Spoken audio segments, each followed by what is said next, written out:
Ladies and gentlemen, good evening and welcome back to our channel once again. Raila Odinga has dropped a bombshell. And I don't know how William Ruto and his allies are going to respond. Raila Odinga has defended Professor Peter Anyang and James Orengo. Bickering. When Mr. James Orengo talks, he's talking on the basis of an MOU between ODM and UDA. Orengo has not committed any crime. He has got a democratic right to say what you're saying. When Professor Anyang speaks about devolution, he is talking the language of ODM. And I said it when we were Raila Odinga made it very clear that when Professor Anyang speaks about devolution, that is the position of the party. I've just seen Professor Abraham Kithure Kindiki supporting the member of parliament remaining with CDF.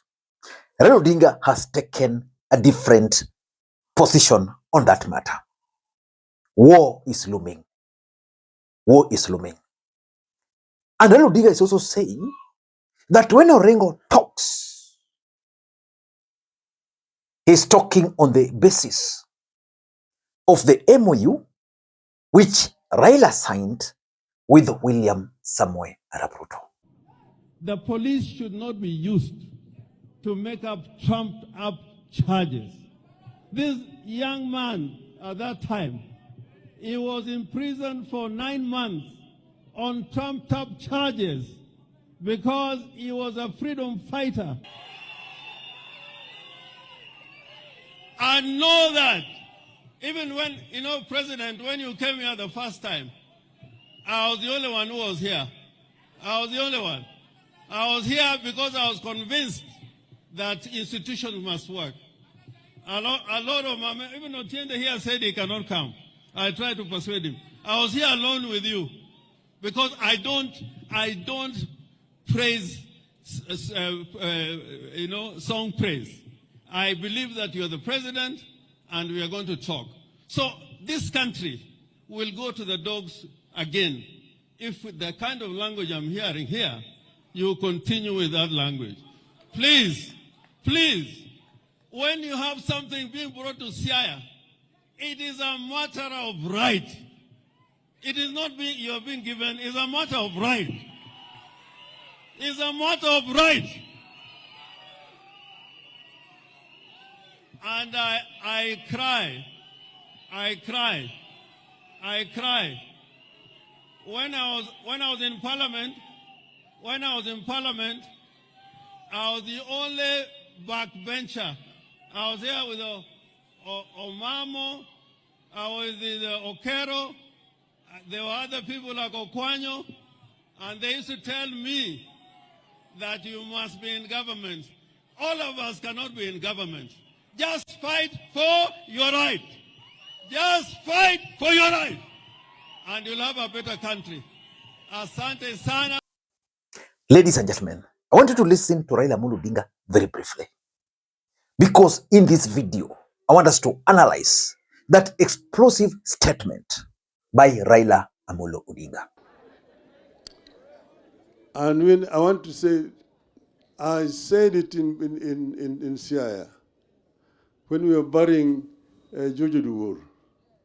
And I want to repeat it again here today. Niseme kwa lugha ya Kiswahili. Nilisema za kwamba sisi tuko demokrasia. Na demokrasia kila mtu akona haki ya kuongea. Sama ya ODM tuliamua ya kwamba sisi tutakuwa na uhusiano. Lakini kukuwa na uhusiano sio kusema ya kwamba sisi yote tumeingia kwa serikali. Kwa mfano mnajua kule Amerikani serikali iko sasa ni ya Republican. Now they have a Republican government. But they used to have a Democratic government under Mr. Biden. Biden had some ministers who are members of the Republican Party. respect to the fact that that was a democratic administration. Likewise, even Mr. Trump have got some ministers who are members of the Democratic Party. I'm saying Biden had ministers who were members of the Republican Party, and he was a Democratic president. And Trump has also got some Democrats in his cabinet today. There's no collision between Democratic Party and the Republican Party in the US. Secondly, we are running what is called a presidential system of government. We don't have opposition benches and government benches. We have what is called parliament as an institution. Parliament oversight the government. The executive implements policies. Parliament passes laws, and the executive uses those laws to govern the country. And then the judiciary, which interprets the laws. So there's really no collusion between ODM, no collusion between ODM and UDA. But it is an arrangement which is based on an MOU which was signed between us, and it was on open daylight. And there are very clear points in that MOU, 10 of them, and they're very explicit indeed. That's the reason why I don't see why people are bickering. When Mr. James Orengo talks, he's talking on the basis of a MOU between ODM and UDA. Orengo has not committed any crime. He has got a democratic right to say what you're saying. When Professor Anyang Nyong'o speaks about devolution, he is talking the language of ODM.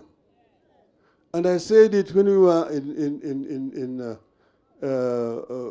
Siaya, that devolution was the most important feature of this new constitution.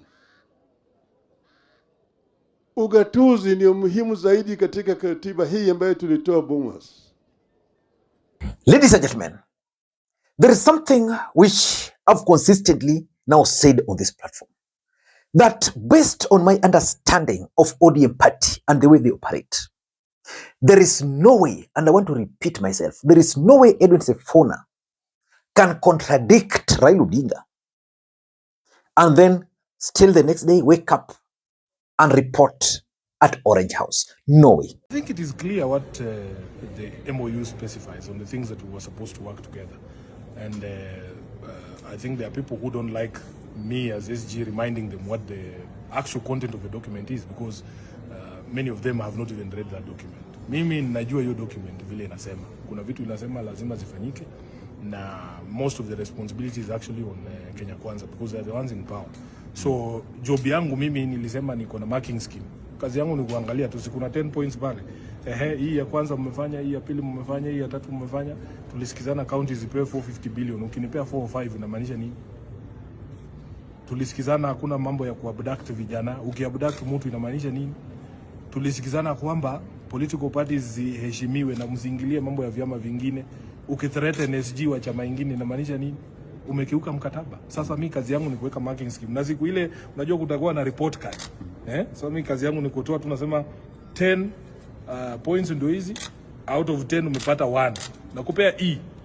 So as SG I know that we have had largely successful elections in the grassroots. The day Edwin Sifuna will contradict Raila Odinga, he will never dare step at Orange House. So I want you to know this, as long as Sifuna is talking in his capacity as the Secretary General of the party, just know that is Raila Odinga speaking. Allow me to also remind you again that when Nyong'o speaks, that's Raila Odinga speaking. For Orengo, you can talk, you can say whatever you want, because Orengo is known to be independent. But remember, James Orengo is the governor for Siaya, where Raila Odinga comes from. He is also Raila Odinga's legal advisor. So when he speaks, pay very close attention. But why would Raila Odinga speak the way he spoke today? Because that was explosive. That's exactly what I want us to analyze in this video. Before we do that, for those who are watching this channel for the first time, please take a second or two, click the subscribe button so that next time we produce a video like this, YouTube will automatically notify you. And to the subscribers, I want to continue thanking you guys for your continued support, because without that support, this channel cannot be where it is. Ladies and gentlemen, I want us to talk about Raila Odinga's statement, what I think Raila Odinga meant. Number one, when Raila Odinga spoke about Orengo and Nyong'o taking party positions, Raila Odinga is safely setting an exit strategy from William Ruto's MOU. I want to make it clear that Raila Odinga is a politician, and Raila Odinga understands that politics has two constants: interest and betrayal. When Raila Odinga signed MOU with William Ruto, their interests were converging. I know you are waiting to hear how their interests were converging. William Ruto was at the verge of losing his presidency to the Gen Zs. And that's why Gen Zs are very angry and bitter with Raila Odinga. And that's why Gen Zs are very angry and bitter with Raila Odinga. On the other side, Gen Zs had told Raila Odinga, boss, wake a candle. Let us deal with this guy. Tell me, if Gen Zs had succeeded, whether Raila Odinga would still be active politically speaking. They would have sent Raila Odinga to political oblivion. So to guard his political interests, and for William Ruto also to guard his presidency, they had to agree to work together. And they've been doing that. Currently, as we speak, William Ruto has become very unpopular. And Raila Odinga is shouldering the burden of William Ruto's failures in the eyes of the country. Raila Odinga is not keen on shouldering that burden anymore. So he's putting those pressure, an exit strategy. That's number one. Number two, I think Raila Odinga is a very smart politician. And Raila Odinga understood that for him and William Ruto to work, they needed to sign some documents. So they came up with 10-point agenda. You see, Raila is working with Ruto, but he's saying our working relationship is based on this 10 points agenda. If you've been listening to Edwin Sifuna has always made it very, very clear that he's the one who signed that MOU. And he understands that in that MOU, there were 10 points agenda. I want you to go back to Edwin Sifuna's speech during the burial of Yojo Duwar. He was very clear on that. And William Ruto was seated there. And he was like, my job would be to take notes. Hii imefanywa, yajafanywa. Let me just read for you a few of those 10-point agenda. It is, let me just, UDA, ODM 10-point agenda. Let me just get them very briefly.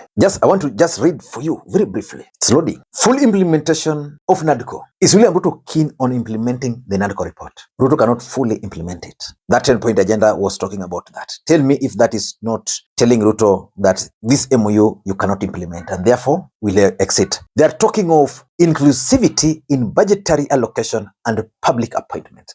This one can happen. Number 3, which Raila Odinga has stated, is going to form campaign agenda, is protect and strengthen devolution. Raila Odinga has picked health, He has picked roads. What else has he picked? More funds to the counties. There are 10 points agenda, including fight corruption, stopping wastages, protect sovereignty of the people, stop abductions, respect the constitution, rule of law. So in short, Raila has told Ruto that when Orengo talks about abductions, it has to stop.